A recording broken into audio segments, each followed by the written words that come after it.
오늘 우리에게 주시는 하나님 말씀 누가복음 7장 41절부터 47절 101페이지입니다. 제가 읽겠습니다. 이르시되 빚 주는 사람에게 빚진 자가 둘이 있어 하나는 500데나리온을 줬고 하나는 50데나리온을 줬는데 갚을 것이 없으므로 둘 다 탕감하여 주었으니 둘 중에 누가 그를 더 사랑하겠느냐. 시몬이 대답하여 이르되 내 생각에는 많이 탕감함을 받은 자니이다. 이르시되 내 판단이 옳다 하시고 그 여자를 돌아보시며 시몬에게 이르시되 이 여자를 보느냐. 내가 네 집에 들어올 때 너는 내게 발 씻을 물도 주지 아니하였으되 이 여자는 눈물로 내 발을 적시고 그 머리털로 닦았으며 너는 내게 입 맞추지 아니하였으되 그는 내가 들어올 때로부터 내 발에 입 맞추기를 그치지 아니하였으며 너는 내 머리에 감람류도 붓지 아니하였으되 그는 향유를 내 발에 부었느니라. 이러므로 내가 네게 말하노니 그의 많은 죄가 사하여 졌도다. 이는 그의 사랑함이 많음이라. 사랑함을 받은 일이 적은 자는 적게 사랑하느니라. 아멘. 함께 인사 나눕니다. 보고 싶었습니다. 주일이 많이 기다려졌습니다. 벌써 주일이냐. 우리는 한 가족입니다. 그래도 비가 오는 중에도 교회 딱 나오는 시간에 비가 좀 그친 것 같습니다. 이 사바리를 타고 오시는 우리 권사님들, 집사님들이 다행스럽게 잘 나오신 것 같습니다. 하나님께서는 우리에게 참으로 다양한 은혜를 주십니다. 아멘. 사람마다 또 처한 상황에 따라 필요 적절하게 은혜를 주십니다. 우리가 잘 알듯이 은혜가 무엇입니까? 하나님의 무조건적이고 자의적인 사랑, 이것이 은혜입니다. 대가를 바라지 않고 주시는 하나님의 사랑, 이것이 은혜이죠. 은혜는 이 특별 은혜와 또 일반 은혜 이렇게 두 가지로 구분을 합니다. 특별 은혜, 하나님께서 구원하시기로 예정한 성도를 불러주시고 우리 같은 성도에게 거듭나게 하시고 또 하나님의 백성 삼아주신 이 선택적 은혜입니다. 이 같은 은혜는 영원 전부터 하나님의 뜻 안에서 예정하신 자들에게 허락하신 은혜입니다. 아멘. 그리고 이렇게 은혜를 주셔서 택하신 것은 하나님의 영광을 위해 살아라. 의무도 함께 주셨다는 사실입니다. 이러한 특별 은혜와 달리 일반 은혜는 모든 사람에게 똑같이 사랑해 주시는 하나님의 사랑을 말합니다. 예를 들어서 햇볕을 주시고 비를 주시고 바람을 주셨다. 착한 사람만 햇볕 줄게 이런 건 아니시죠. 택한 사람만 비를 내려줄게 이런 건 아니지요. 하나님께서는 자연적인 축복을 누구에게나 은혜로 주셨습니다. 또 때에 따라서 계절이 바뀌고 또 자연의 법칙, 또 우주 만물이 질서 있게 돌아가는 것 다 일반 은혜에 해당합니다. 또 사람들에게 재능 주신 것도 이러면 이 사람은 예수 믿는 택한 백성이니까 너한테만 재능 줄게. 너는 재능 안 줘. 이것이 아니죠. 누구에게나 똑같이 하나님께서는 재능도 주셨습니다. 이런 것들이 다 하나님의 일반 은혜입니다. 그래서 우리는 모두 어떤 은혜이든지 간에 이미 충만한 은혜를 누리고 있습니다. 아멘. 이것을 알아야 됩니다. 이렇처럼 은혜를 누리고 있다는 사실을 알고 하나님 은혜를 한순간도 잊지 않아야 합니다. 감사할 줄 알아야 은혜도 가치가 있습니다. 이렇게 하나님 은혜에 보답하는 것, 어떻게 살아야 하나님 은혜에 보답하는 자세일까? 한번 몇 가지 살펴보겠습니다. 먼저 하나님 은혜가 아니면 우리는 도저히 생존할 수 없는 존재입니다. 이것을 깨닫고 인정하는 것입니다. 그러면 겸손한 자세로 살 수밖에 없습니다.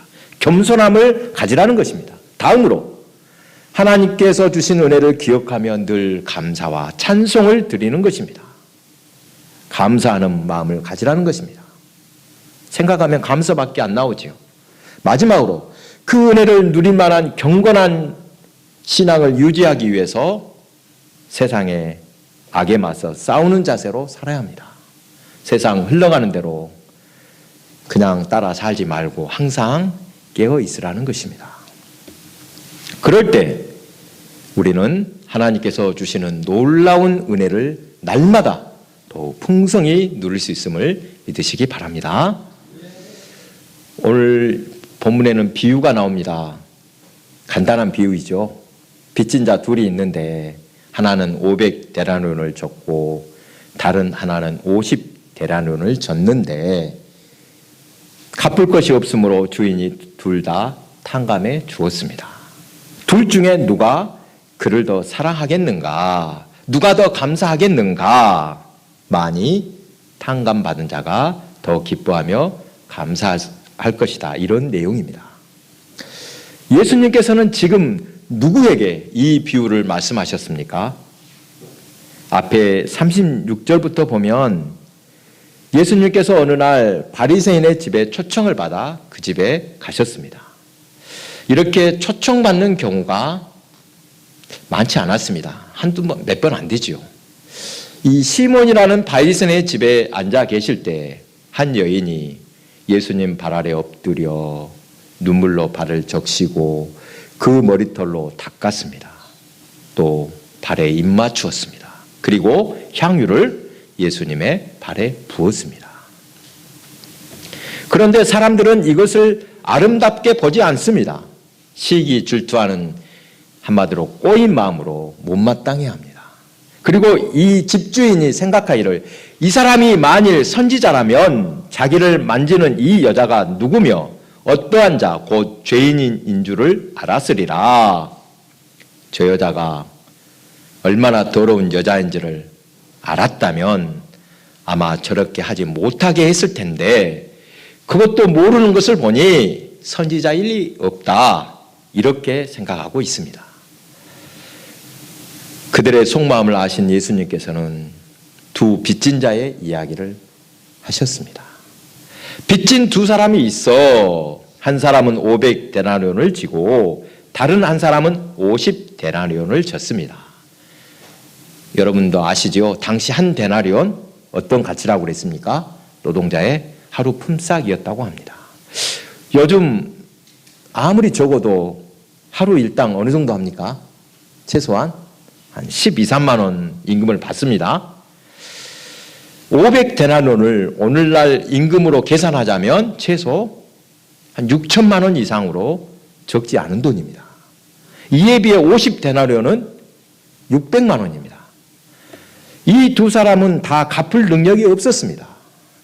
그 정도라면 아마 빚준 주인에게 가서 사정하며 조금만 기간을 연장해 주십시오. 나 좀 봐주십시오. 이렇게 예언했을 것입니다.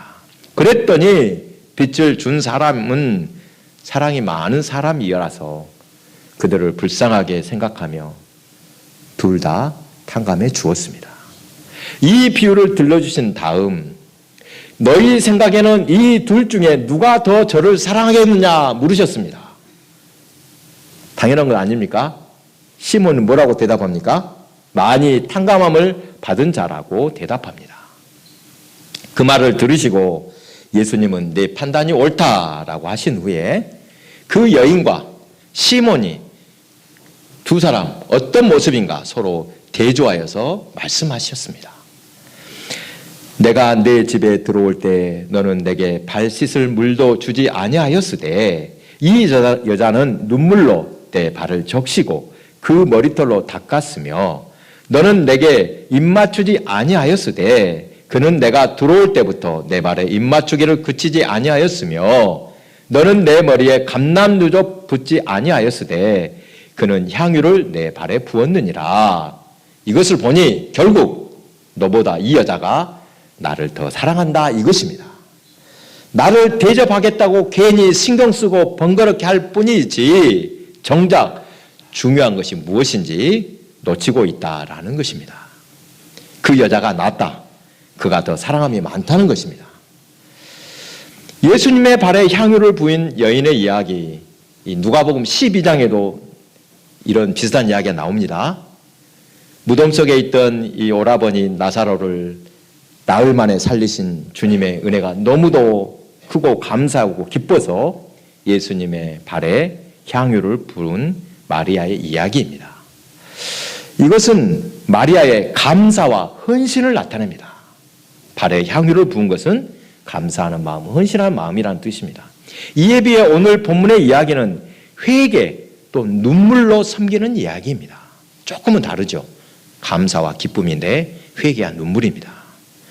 본문의 여자는 죄인이었다고 하는데 어떤 죄인인지 알 수 없습니다만 당시 여인 중 가장 밑바닥 인생 더러운 죄인은 창녀였다고 합니다. 진짜 창녀였는지 어쩐지 잘 모르겠지만 어떻든 공식적으로 인정된 죄인인 이 여인을 예수님께서 물리치지 않고 받아주신 일 보통 일이 아닙니다. 여러분 그때 당시 사람들은 죄인하고 내가 같이 하면 나도 어떻게 돼요? 똑같은 사람 됩니다. 그래서 죄인과 함께 하면 안 된다고 가르쳤습니다. 또 이 여자가 남자의 발을 만졌다. 그 발에 입을 맞추는 것도 사실 평범한 일 아닙니다. 따지자면 아주 논란이 될 만한 이야기입니다. 그런데 여러분 성경이 말씀하시는 죄인과 의인, 우리의 상식과 조금 차이가 있습니다. 세상에서 말하는 의인, 어떤 사람인지 잘 아시겠지요? 뭐 착한 사람, 바른 사람, 법을 어기지 않는 사람을 떠올릴 것입니다. 성경에서도 물론 법을 어기거나 거짓말하는 사람, 악을 행하는 사람을 의인이라고는 하지 않습니다. 당연한 것 아닙니까? 그러나 사람들의 판단 기준과 성경의 판단에 다른 점이 있습니다. 그것은 바로 겸손한 자세, 겸손입니다. 인간이 아무리 의롭다고 하더라도 하나님 앞에 모두 죄인일 뿐입니다. 이를 알고 하나님 앞에 자신을 낮추는 사람, 그 사람이 의인이라 성경은 말씀합니다. 베푸신 은혜에 대해 감사를 아는가 그렇지 않은가, 이것이 의인의 판단 기준입니다. 본문의 죄인인 여자가 예수님께 나와 머리털로 발을 씻고 발에 입 맞추고 향유를 부은 사건은 그가 죄인임을 인정하고 겸손하게 자신을 낮추는 모습입니다. 그리고 예수님께 최고의 존경과 깊은 사랑을 표시한 것입니다. 바로 이것이 주님을 사랑하는 모습으로 의롭다고 인정받았습니다. 우리나라 사람들 사랑을 표현하는 것 참 인색합니다. 50년을 같이 살았어도 사랑한다는 말을 한 번도 안 한 부부가 있다고 합니다. 정말 그렇습니까? 몇십 년 살도록 사랑한다는 소리 한 번도 안 합니다. 그래도 잘만 살아갑니다. 사랑을 말로 자주 표현한 것이 좋습니다만 사랑하는 마음은 어떤 모습으로든지 표현하게 된다고 합니다. 마음을 숨길 수 없습니다. 그러므로 사랑한다는 말을 하지 않더라도 행동으로 충분히 보여줄 수 있습니다. 그러니까 살았겠지요. 사랑할 줄 알고. 그런 행동 중에 여러분 가볍게 웃어주는 것 아주 효과적입니다. 늘 강조하듯이 세상에서 돈 안 들이고 큰 효과를 내는 것, 웃음과 칭찬입니다. 여러분 가능하다면 만나는 사람마다 웃음과 칭찬을 아끼지 마시기 바랍니다. 이 사랑 고백에도 여러 가지 방법이 있을 텐데 본문에서 이 여인은 어떤 말도 없었지만 참으로 아름다운 고백을 합니다. 먼저 울며라고 말씀합니다. 눈물로 회개한 것을 말합니다. 참된 인간관계에서 가장 중요한 것, 자기를 낮추는 겸손입니다. 자기를 낮추고 상대를 높이는 것, 이것이 사랑하는 마음의 고백인 것입니다. 입으로 사랑한다고 하면서도 자기는 높고 상대는 낮다고 여기면 그것은 거짓말입니다. 사랑은 아닙니다. 사랑 앞에서는 내가 작아집니다. 사랑 앞에서는 내가 낮아지고 작아지고 결국은 없어지고 마는 것입니다. 어떤 체면도 생각하지 않고 나를 위해 남긴 것이 하나도 없는 것, 이것이 바로 사랑입니다. 본문의 여인은 울며 회개하고 또 눈물로 예수님의 발을 적신 후 머리털로 닦고 그 발에 입맞춤했습니다. 이 여성들은 머리를 특별히 소중하게 여깁니다. 영광스럽고 소중하게 여기는 머리털로 예수님의 발을 씻기는 모습 한번 상상해 보시기 바랍니다. 참으로 더없는 사랑의 표현입니다. 여인은 거기에 머물지 않고 예수님 발에다가 입을 맞추었습니다. 자기를 낮추어 발에다 입을 맞추기까지 참으로 낮아진 사랑의 고백입니다. 얼마나 아름답고 위대한 사랑의 고백입니까? 누군가를 사랑한다고 아무리 사랑한다고 해도 그 발에다가 입 맞춘 사람 본 적 못 본 것 같습니다. 사랑 고백이 이 정도가 되면 아무런 문제가 없을 것입니다. 이렇게 이 정도 사랑하면 뭔 문제가 있겠습니까? 그 행동 하나에 모든 문제가 다 풀릴 것 같습니다. 머리털로 발을 씻기고 입을 맞춘 여인의 행동은 최고의 존경과 헌신이며 감사의 표현입니다. 예수님이 누구신지 분명히 알고 여인은 자신의 모든 것을 바쳐 감사를 표한 것입니다. 존경과 감사 또한 사랑의 표현인 것입니다. 이러한 여인의 사랑을 예수님께서도 보셨습니다. 그리고 마지막으로 여인은 주님의 발에 향유를 부었습니다. 비싼 향유를 머리에 부은 것이 아니라 왜 발에다 부었는지 이에 대한 해석이 여러 가지입니다. 머리를 발로 잘못 기록한 것 아닌가 이런 해석도 있습니다만 잘못 기록한 것 같지는 않습니다. 고대의 이 기록들을 보면 왕이나 귀족들, 부자들은 향수로 목욕을 했다고 합니다. 돈이 많으니까 별짓을 다 하겠죠. 또 밖에서 돌아올 때는 종들이 주인을 발을 씻기고 닦아주는데 옛날에는 뭐 비누 같은 게 있겠습니까? 그래서 아무리 씻고 닦아도 발에서 냄새가 좀 난다고 합니다. 이때 왕이나 지체 높은 귀족은 발에다 향유를 부었다고 합니다.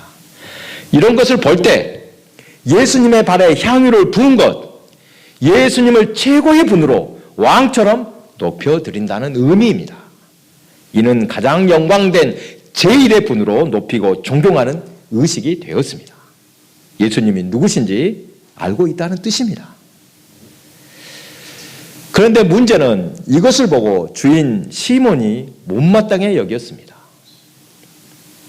그러면서 이 여자가 얼마나 더러운 여자인 줄 알았더라면 만지지 못하게 했을 것이라 예수님을 불평하고 있습니다. 이것을 아는 예수님께서 오늘 본문에 두 빚진 자의 비유를 들려주셨던 것입니다. 여기서 우리가 먼저 알아야 할 것, 중요한 것이 있습니다. 죄는 곧 빚이라는 사실입니다. 죄하고 빚이 같은 말입니다. 죄를 지었다는 것은 곧 빚을 지게 되었던 것입니다. 한 번쯤 빚 져본 경험이 있을 것입니다. 살면서 빚 안 져본 사람 있겠습니까? 적은 빚이면 모를까 자신이 감당하기 어려운 빚으로 허덕여본 경험 떠올려 보시기 바랍니다. 빚을 갚기 전에는 자유로울 수 없습니다. 얼마나 괴롭습니까? 그때의 괴로움 잘 아실 것입니다. 죄가 빚이라는 것, 신학적으로도 매우 중요한 말이라고 하는데 누군가의 빚을 지면 분명하게 사실로 나타납니다. 죄를 지을 때를 보십시오. 여기서 말하는 죄란 실정법이 아닙니다. 도둑질하면 당연히 벌을 받지요. 그러나 양심적인 죄를 포함해서 하는 말입니다. 자칫 오해하기 쉬운 것이 사람들은 죄책감 때문에 죄가 될 뿐이지 그 죄책감이 없으면 죄도 없다라고 여깁니다. 한마디로 죄를 주관적으로 여기는 것입니다. 그러나 성경은 분명히 말씀합니다. 죄는 주관적인 문제가 아니라 객관적으로 엄연히 나타난 사실이다. 그것은 마치 빚을 진 것과 같습니다. 일단 빚을 지게 되면 갚기 전까지는 절대로 자유로울 수 없는 객관적인 사실이라는 것입니다. 설령 내가 빚지지 않겠다고 생각한다 해도 결코 빚이 없는 것이 아닙니다. 빚은 반드시 갚아야만 해결되는 문제입니다. 내 객관적인 감정이나 양심의 가책 등으로 좌우될 것이 아닙니다. 빚은 객관적인 사건이고 이것에 대한 보상이 있기 전에는, 즉 다 갚기 전에는 결코 자유로울 수 없습니다. 빚이 죄라고 했는데 이것을 해결할 방법 찾아봅니다. 사람들이 어떤 죄를 지었다고 하면 그것을 해결하기 위해 몇 가지 방법을 생각할 것입니다. 그 하나, 뉘우치는 것입니다. 눈물로 뼈 아프도록 뉘우치는 것입니다. 그리고 다음으로 그 길에서 돌이켜 새로운 출발을 하겠다고 회개할 것입니다. 그러나 여기에 중요한 문제가 하나 남습니다. 아무리 철저하게 뉘우치고 새롭게 돌이킨다 해도 죄가 없어졌습니까? 남아있습니까? 남아있다는 것입니다. 죄는 나와 하나님과 관계이기 때문에 나의 뉘우치는 노력에도 불구하고 죄는 죄대로 남습니다. 제가 어렸을 때 이 문제를 주일학교 선생님이 아주 머릿속에 쏙 남도록 이야기를 해주셨습니다. 이런 예로 설명해 주셨습니다. 벽에다가 못을 박았습니다. 그래서 나중에 못을 뽑았습니다. 흔적이 남습니까? 안 남습니까? 못 박은 자국? 흔적을 지울 수가 없습니다. 죄라는 못은 뽑혀도 그 흔적은 그대로 남습니다. 죄사의 문제, 생각처럼 쉽지 않습니다.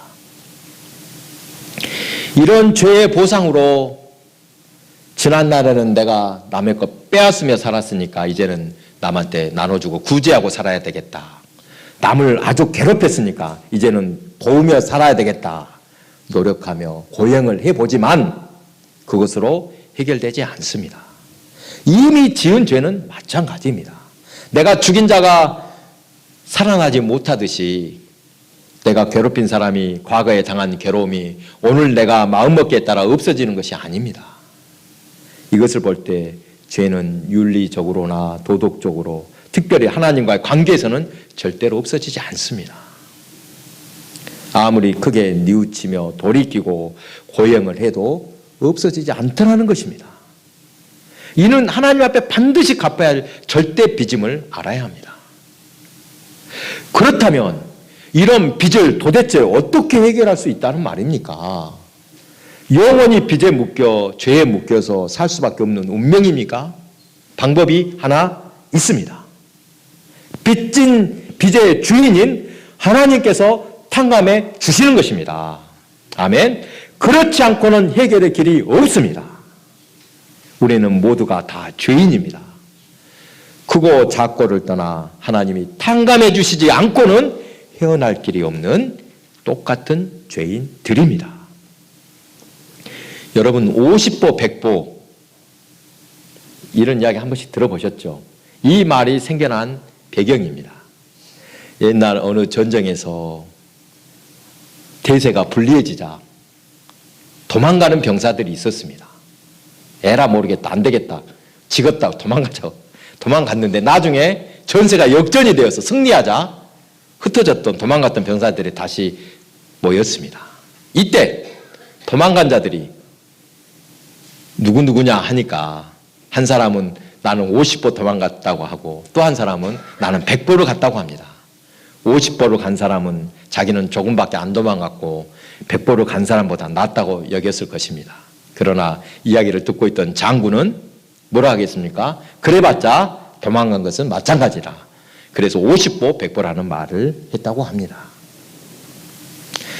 사랑하는 교회 여러분, 용서받는 것이 얼마나 놀라운 은혜인지 모릅니다. 저는 하나님이 주시는 은혜 중에 이 사죄의 은혜, 용서받는 은혜가 얼마나 큰지 요즘에 새롭게 깨닫고 있습니다.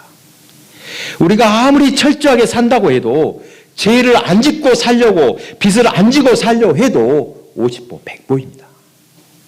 하나님께서 탕감해 주시니까 예수 그리스도의 십자가 보혈로 죄사함을 받음으로 자유를 얻게 되었음을 믿으시기 바랍니다.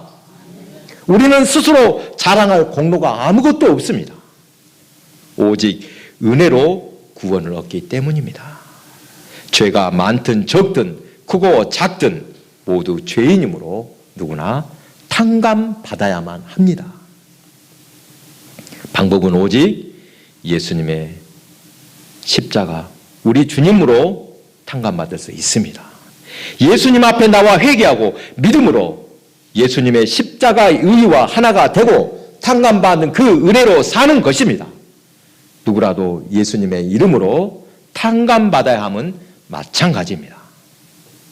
그러나 여기서 또 중요한 것이 아무리 탕감받았다고 알려주더라도 예수의 공로로 탕감받은 사실을 믿지 않으면 이 은혜는 아무 효력이 없습니다. 누가복음 17장에 보면 10명의 문둥병자들이 치유받은 사건이 나옵니다. 10명이 길을 가다가 예수님을 만나서